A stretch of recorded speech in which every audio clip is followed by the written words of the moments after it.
Para kesatria adalah kelas sosial yang paling dihormati sekaligus ditakuti dalam sejarah abad pertengahan.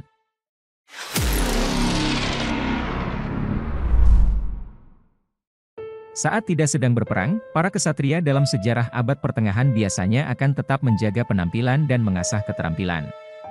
Seperti diketahui, kelompok kesatria adalah kelas sosial yang bergengsi dan selalu berpenampilan modis dan mencolok. Hal yang sama juga akan mereka lakukan bahkan saat para mereka tidak sedang berperang. Kesatria adalah salah satu kelas yang paling menjaga penampilan dalam sejarah abad pertengahan. Meski memang, profesi lain seperti rohaniawan sering ditegur karena membuat diri mereka sama mencoloknya seperti kesatria.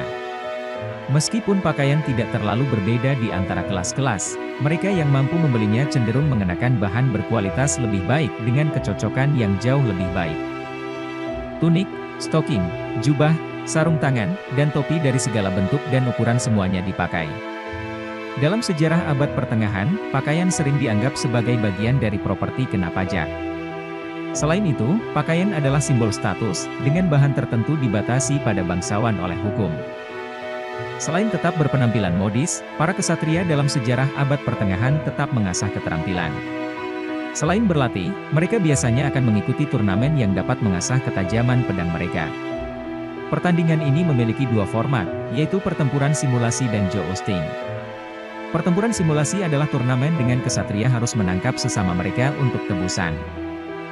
Adapun dalam jousting, seorang penunggang tunggal bersenjata tombak menyerang lawan yang juga bersenjata serupa. Para kesatria melindungi diri mereka dengan perisai dan baju besi lengkap. Seringkali itu dikhususkan untuk jousting sehingga wajah dan lengan lebih terlindungi tetapi mobilitas terganggu. Para kesatria berkuda saling mendekati satu sama lain dengan kecepatan penuh sepanjang 100 hingga 200 meter. Mereka melakukannya di sepanjang area yang dikenal dengan nama list dengan tujuan menjatuhkan lawan dari kudanya. Bahkan ada kesempatan untuk berpenampilan dan melakukan semuanya dengan pakaian mewah, paling sering sebagai Knights of the Round Table yang legendaris atau tokoh dari mitologi kuno. Karena ada wanita bangsawan lokal yang hadir, turnamen juga merupakan kesempatan untuk menampilkan kesatriaan. Turnamen menjadi acara bergengsi dengan hadiah bagi para pemenang sehingga para kesatria mulai berlatih dengan sungguh-sungguh. Selain mengikuti turnamen, para kesatria dalam sejarah abad pertengahan juga melakukan rekreasi saat tidak bertugas. Aktivitas rekreasi yang paling umum untuk kesatria adalah berburu.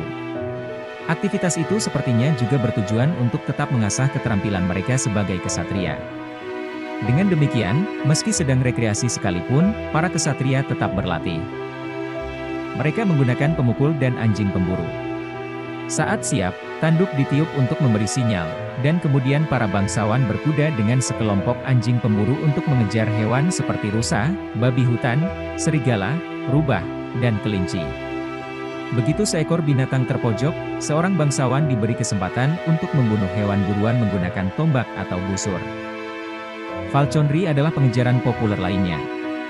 Tanpa senjata api, elang adalah satu-satunya cara untuk menangkap burung yang terbang melampaui jajaran pemanah.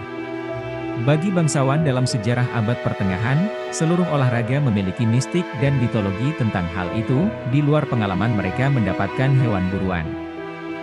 Burung-burung pilihan yang populer adalah elang geer, elang peregrine, elas gos, dan elang sparrow. Kemudian juga berburu mangsa khas, yaitu burung hutan terutama burung jenjang dan bebek. Sebagai bagian dari kode etik kesatria abad pertengahan, kesatria diharapkan tidak hanya terbiasa dengan puisi tetapi juga mampu menyusun dan mendeklamasikannya. Tidak hanya berlatih dan menjaga penampilan, para kesatria juga menjaga sikap kesatria. Seorang kesatria diharapkan menjadi kesatria setiap saat, bahkan saat tidak perang. Kode etik kesatria meliputi sikap religius dan sosial. Perilaku tersebut bahkan menjadi semakin penting dengan aliran sastra romantis yang tak ada habisnya yang memuji keutamaan perilaku kesatria. Menjaga sikap kesatria bertujuan untuk mempertahankan reputasi yang baik dan mendapatkan bantuan dari mereka yang berkuasa.